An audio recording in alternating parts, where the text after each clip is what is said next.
Typically, the World Cup is a carnival of goals, flair, and culture. However, almost every tournament provides us with some truly strange moments, some stranger than others. In this video, we'll look at 10 of the strangest World Cup moments in history. With no further ado, let's jump right ahead. Number 10, 7-1. When we mention that scoreline, you already know the rest of the story. Brazil, the greatest nation in World Cup history, was humiliated in front of their home fans in 2014. That game did not feel like a semi-final at all, not for Brazil nor the Germans, not even a friendly match. And just to deepen the Brazilians' wound, Klose of Germany broke Ronaldo Nazario's record for most goals in World Cup tournaments, and Ronaldo was there to witness it live. Number 9, Rene Higuita playing as a midfielder. Even if you were too young to see Rene Higuita play, you must have seen many clips of this Colombian figure performing his infamous scorpion kick. Higuita was always known as a crazy person, which earned him the title of El Loco, which means madman in Spanish. Unlike the goalkeepers we know today, Higuita didn't simply go out of the 18-yard box just to clear the ball. He also wanted to be a part of the build-up play. He appeared to be an outfielder at heart. So, it came as no surprise to the crowd or his teammates when he left his 18-yard box during the World Cup match against Cameroon in the round of 16. However, his timing was all off this time. Colombia was a goal behind in extra time when Higuita opted to venture out so far from the goal and participate in the play. When he attempted to dribble Cameroon's Roger Milla, he was almost in the midfield circle. That's when the 40-year-old attacker recovered the ball and placed it into an empty net to extend Cameroon's lead to 2-0. Colombia scored the goal after, but it was too late to get back in the game, making Cameroon the first African team to win a World Cup knockout match. You can't help it but to get the impression that if Higuita had stayed, the consequences might have been different that day for the South Americans. But 4 years before that, we had something even more strange. Number 8, Maradona's Hand of God. Argentina won the World Cup for the second time in 1986, and the majority of the praise for that achievement went to their superstar Diego Armando Maradona. English fans all around the world are still sour about Argentina's win. They felt cheated in that tournament, and before this historic goal, he scored what is possibly the most inexplicable goal in World Cup history. A ball was looped in the air into the 18-yard box, and it was the 6-foot English goalkeeper Peter Shilton versus the 5'5" Diego Maradona in the air. We all knew it is impossible for Maradona to legally reach that ball before Shilton. Well, with Maradona, who says it always must be legal, the former Napoli midfielder shrewdly extended one arm and pushed the ball into the net. You don't need VAR to see it, as everyone knew in real time that Maradona had just scored using his hand, but the referee had a different opinion and allowed the goal to stand. Argentina would go on to win the World Cup that year, amplifying the impact of this strange moment.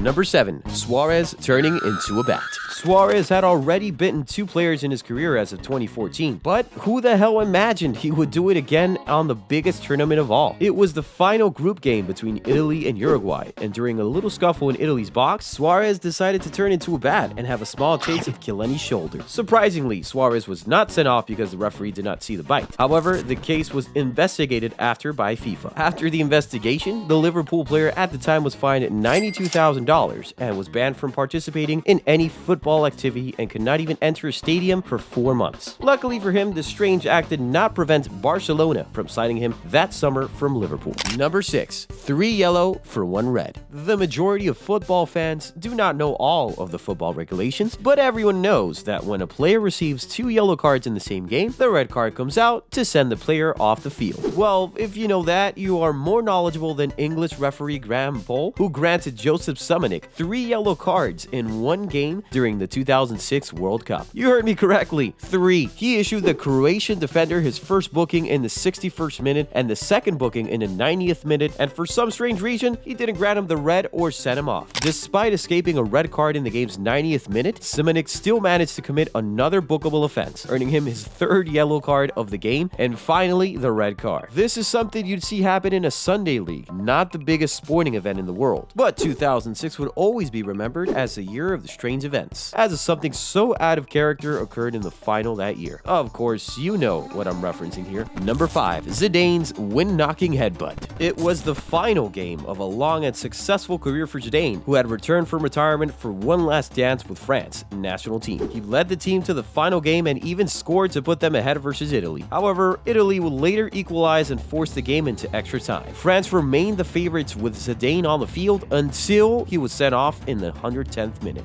What exactly did he do? He had his head buried in Materazzi's torso. It was such a nasty headbutt that even he realized he wouldn't make it for another minute on that field. That one act ruined what could have been the greatest football encore ever. It was so strange because one would think a man with Zidane's experience would have known better and would have been able to keep his cool in such a critical situation. Number 4. The Battle of Nuremberg. As we previously said, 2006 was the year of the strange events in football. The round of 16 World Cup match between Portugal and Netherlands was dubbed as the Battle of Nuremberg. The game felt like a UFC fight more than a football match. That game alone saw a record of 4 red cards and 16 yellow cards for dissent, a headbutt, time wasting, and other vicious fouls. Every type of foul you could possibly think of happened at that match. Deku and Van Bronckhorst were 2 of the players that were sent off. They were teammates at the time in Barcelona. Following the sending off, the cameras panned to them in conversation on the sidelines, and the commentator called it the Bad Boys Corner. Number 3. Free kick in reverse. Zaire, now the Democratic Republic of the Congo, faced Brazil in the 1974 World Cup. Brazil is in their 3rd game of their first World Cup tournament. With less than a minute remaining in the game, the South Americans, who were up 2-0, were awarded a free kick in a terrific position. Brazil was about to take the free kick, but Zaire's right back, Mwepu Ilunga, had a different idea and broke out of the wall and kicked the ball to the opposite direction of the pitch. Why did he do that? We still don't have a clue to this day, which makes it very strange. Number 2. Escobar.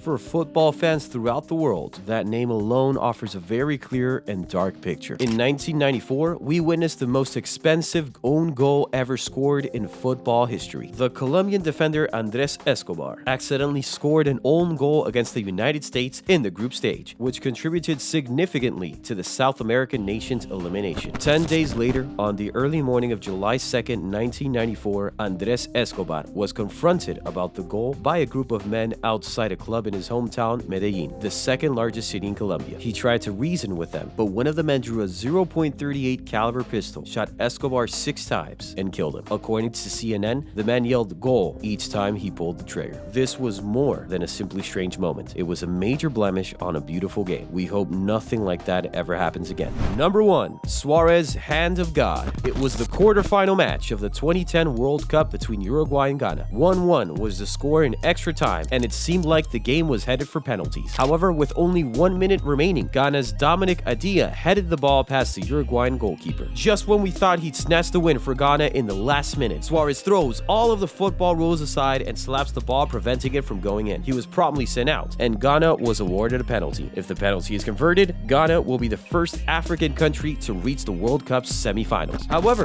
that type of pressure did not bring the best out of Asamoah Gyan, and he shot the ball against the crossbar. Suarez, who was crying on his way to the tunnel, became the happiest guy on the planet. Uruguay would eventually win on penalties. We think Ghana will be seeking revenge against Uruguay after being placed in the same group this year when they met in Qatar. Let's see if they can succeed. What do you think? Well, the 2022 World Cup is already strange starting in November, but let us know in the comments which country, player, or referee you believe will give us some good, strange moments during the tournament. If you like this video and would like to see more, subscribe to the channel and hit the like button. Until the next video, bye.